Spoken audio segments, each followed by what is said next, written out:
Hey, how's it going, guys? Let's check out some more Reddit. Am I the asshole? Let's go! Am I the asshole for swimming topless? I, 32 female, just talked to the cops because neighbors complained about me swimming topless. I live out in the country in Manitoba, Canada. I don't live directly on a lake because there's a public beach nearby that anyone can go to. There's a little boat ramp and some nice sand at the water's edge. I like to swim, but I prefer to skinny dip. However, because this is a public beach, I won't go totally naked, I just go topless. But I also understand that not every parent wants their children around a random lady's breasts, despite it being perfectly legal in Canada for women to be topless in public. So I usually go swimming at night. This beach does not have operation hours, so it's not against the rules or anything. One night, I was swimming topless like I usually do, and saw some teenagers riding their bikes on the road next to the beach. Well, I guess one of them told their parents and maybe someone else saw me because I got a visit from the cops today. They kinda had a vibe like they knew they were there for some BS reason, but they still asked that I stop swimming topless. I told them I'd think about it, they wished me a good day and left. I don't know if I'm the asshole because yeah, I get that it's not common to be topless in Canada, especially in smaller towns like mine, but I'm not doing anything illegal and usually no one is at the beach at night. Honestly, I'm kinda tempted to go sunbathe topless now just out of spite, lol. So Reddit, am I the asshole? Well, if it's not even illegal to go topless in public, then what's the issue here? You're not even breaking any laws, and I guess you just made some people feel uncomfortable, but I mean, if they don't like it, they don't have to see you or anything, they don't have to stare at you, they can just keep on going about their day. And like you said, the cops even showed up, but they were like, yeah, we know this is bullshit, so what the hell? But yeah, I mean, I didn't even know this was a thing. I just looked it up, and yeah, it says women can be topless in public spaces just like men can. So that's pretty cool for Canada, but like I said, if you're not doing anything wrong, then what's the issue?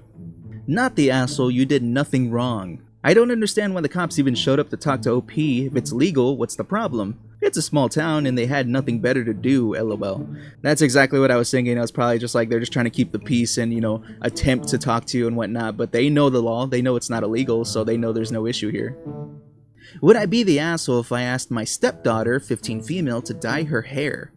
My fiance and I are getting married next spring and I'm starting to plan out how I want everything to look. My fiance and I have one child together and he has 3 kids from a previous marriage.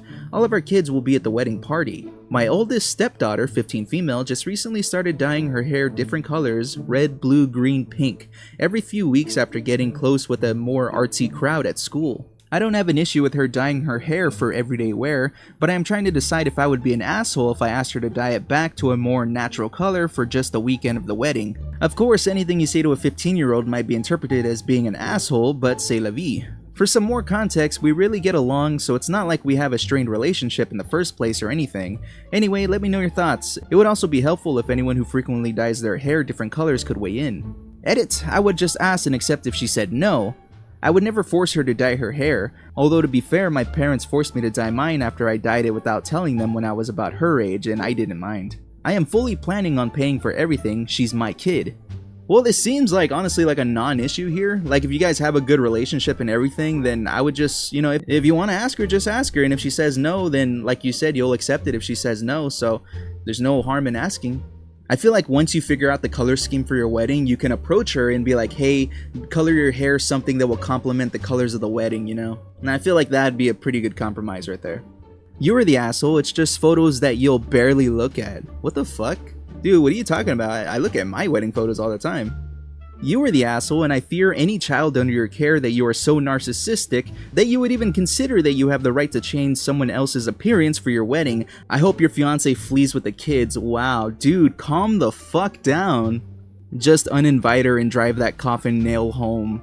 Jesus, dude. I think people are commenting before, I think these were comments before the edit was made. Wow, dude, people are dogpiling on you.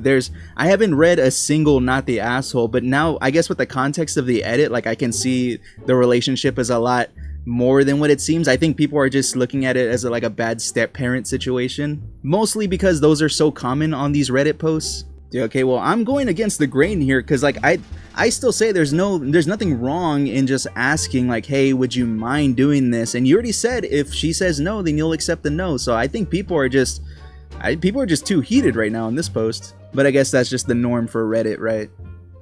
Am I the asshole for not attending my ex-wife's baby shower? I, 36 male, have been separated from my wife, 30 female, for about 18 months. We share one child together, 8 female, and she was the step-parent to my older daughter, 13 female. For story purposes, I'll refer to my ex-wife as Mindy. The separation was mostly mutual. She wanted a polyamorous relationship. We tried it and it failed. Ultimately, it led to our separation and pending divorce. Before we separated, we had a mono/poly relationship. She was poly and I was mono. Mindy was seeing Chad, and once we separated, he became her primary partner while she continued having other flings. Ironically, Chad and Mindy weren't actually poly together, they just cheated on each other constantly. Their relationship is a walking red flag: cheating, lying, financial issues, and just about every other unhealthy behavior you can think of. I don't like Chad. My kids don't like Chad. Mindy's family doesn't like Chad either.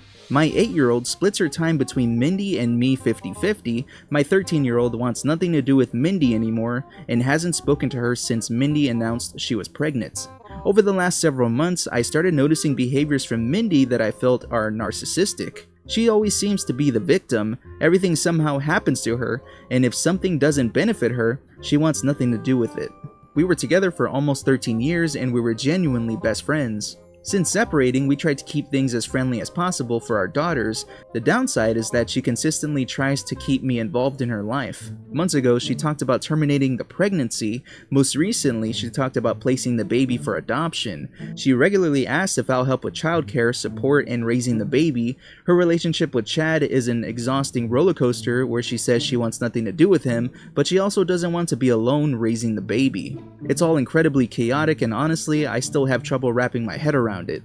Now for the reason I'm posting. Mindy is having a baby shower in August. Our youngest is excited to become a big sister, while my teenager wants absolutely nothing to do with Mindy, Chad, or the baby. I don't blame her. Mindy also wants me at the baby shower, at the hospital when the baby is born, and to help her after the baby arrives. Part of me wants to help because I want to be a positive role model for my daughters. I want them to see that even when relationships end badly, you can still choose kindness and maturity. But a much larger part of me feels like I'd be stepping back into a life I spent the last 18 months trying to leave behind.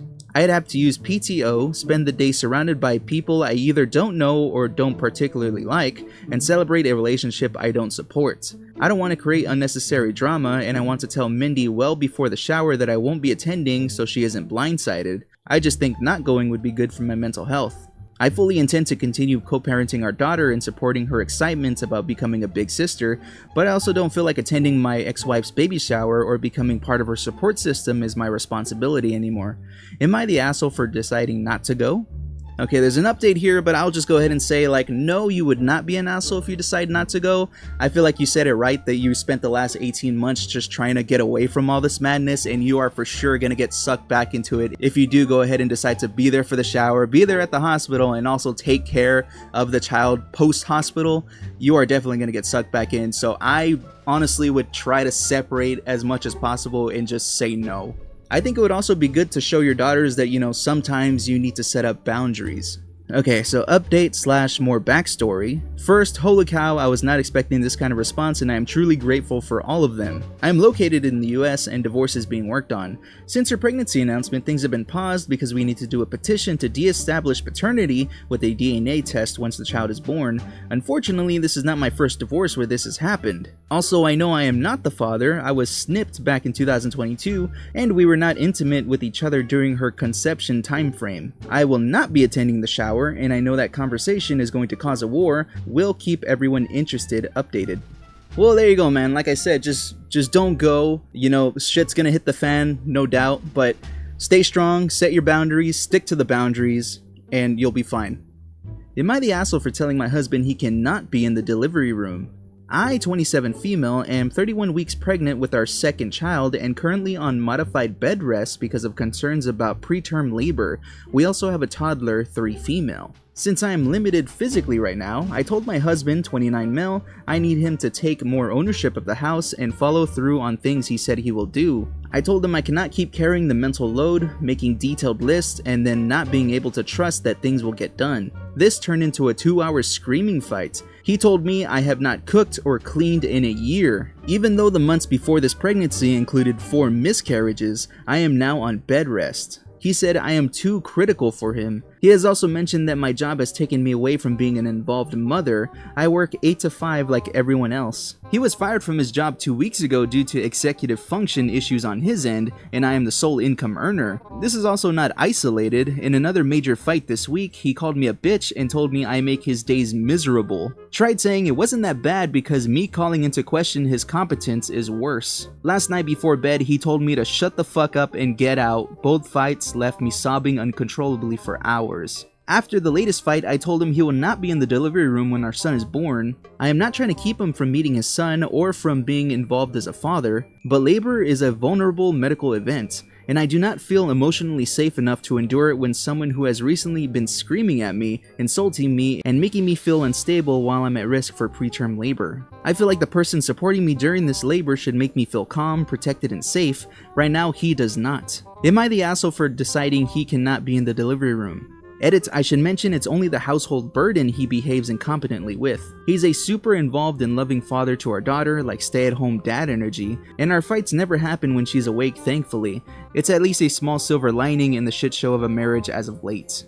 Well, two things can exist at the same time. He can be a great father, he can be an excellent father, play with his kids, make jokes, be a fun dad, do all that stuff, but he can also be a terrible partner, a terrible husband. I always say I hate jumping to the conclusion of like you should leave this person because that's honestly what the Reddit mentality would be. Like no doubt there's going to be some comments in here just going to say leave this dude straight out. But honestly, does the good of him being a father outweigh the bad of being a terrible partner and husband? Because when you guys are at the point of screaming matches and he's telling you to shut the fuck up and get out of his life, do you really want to stay with that guy? And no doubt telling him to stay out of the delivery room is gonna cause a storm. No doubt it's gonna cause a storm. But I think when you're in that position, you need to worry about yourself and your baby. Your health and your baby's health need to be top priority. Not the asshole, why do you keep having kids with this guy? He's only been awful like this recently. He's a totally different person and I do have thoughts of leaving. Yeah, I mean, if you're already having thoughts of leaving, like, I would go ahead and rip off that band-aid, to be honest. Like, if he's not gonna show any signs of improving anytime soon, especially after you have this new baby, it might be time to cut loose. And, you know, it's gonna suck being a single parent, no doubt. You guys can still co-parent, and at least you know he'll be a great father, so, you know, there's that. But emotionally, I don't think it's gonna be worth it long term. Well, it's gonna go ahead and do it for this episode of Reddit, Am I the Asshole? If you guys enjoyed the stories, leave a like, leave a comment, and yeah, it's gonna go ahead and do it from me, and I'll see y'all in the next video. Later.